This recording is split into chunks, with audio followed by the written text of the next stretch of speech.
Welcome to this explainer.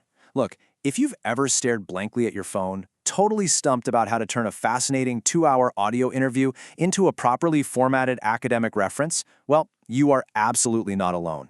Today, we're going to transform what's usually a massive, headache-inducing chore into a simple, foolproof blueprint for accurately citing podcasts. Audio formats have literally exploded as legitimate research sources recently, right? But the traditional citation guides, well, they haven't exactly made it obvious how to document them in the real world. So by the end of this, you'll have a clear, easy roadmap to guarantee your next bibliography is impeccably accurate. Okay, let's dive right into this because honestly, you might be accidentally crediting a massive tech company instead of the hardworking creator who actually made the audio you're referencing. It happens all the time. A researcher finds this incredible insight on, say, an indie true crime show, but when they write down the reference, they credit the app they used to listen to it. Think about it. How silly would it be to credit Apple CEO Tim Cook for producing an independent history show just because you played it on Apple Podcasts? It makes no sense. We really need to shift our focus to identifying the true source. So, here is our highly practical roadmap for today. We're going to cover the podcast citation trap, gathering essential metadata, precision and series citations, and finally, automating your reference.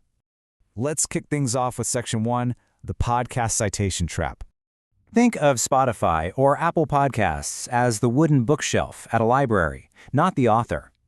When you cite a traditional book, you'd never cite the physical pine shelf it sits on, right?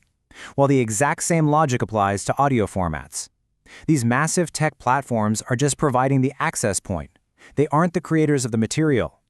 The actual responsible creator is going to be the presenter, the host, or the producer of that specific audio file.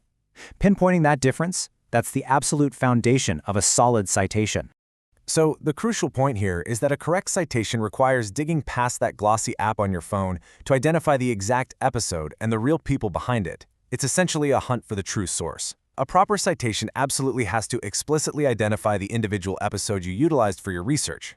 Just dropping a lazy link to a show's main page on Apple Podcasts, or casually mentioning Spotify, well, that doesn't tell your reader anything meaningful about the specific audio file or the exact research presented in that 45-minute window. You got to put the effort in to highlight the exact piece of media that gave you your information. Moving right along to Section 2, gathering essential metadata. To properly anchor an audio source in an academic context, you actually need to collect a surprising volume of precise metadata. It's kind of like a giant puzzle. But think of this gathering phase in 3 distinct buckets. First up is creator info. Depending on the quirks of your specific style guide, you're going to need the name of the presenter, the host, the producer, or the responsible organization backing the project. Next, we look at chronology. And actually scratch that. It's not just tossing in the year like you might for a published book. You need the full release date, down to the day and month, and sometimes even the exact date you accessed it online. Finally, we have location. This means the individual episode title, the broader series title, the platform or publisher, and the direct URL. It sounds like a lot, but organizing it into these 3 buckets makes it so much easier to track down while you're listening. Consider these data points your ultimate pre-citation checklist.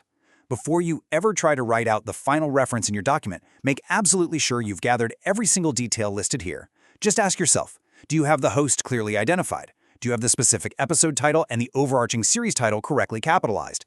Have you grabbed the direct URL and noted your access date, just in case your professor demands it later? By gathering all these puzzle pieces first, you guarantee that when you actually sit down to build the reference list, you aren't frantically scrambling to find missing info at the 11th hour. Now for Section 3, precision and series citations. Here's where things get a little tricky because you must adapt your approach based entirely on your scope. Let's say you're zooming in for a micro-level precise quotation, or you want to point your reader to a very specific argument made during an interview. In that scenario, a timestamp is absolutely non-negotiable. It acts just like a page number in a book, directing your reader to the exact minute and second of the audio so they can verify the quote.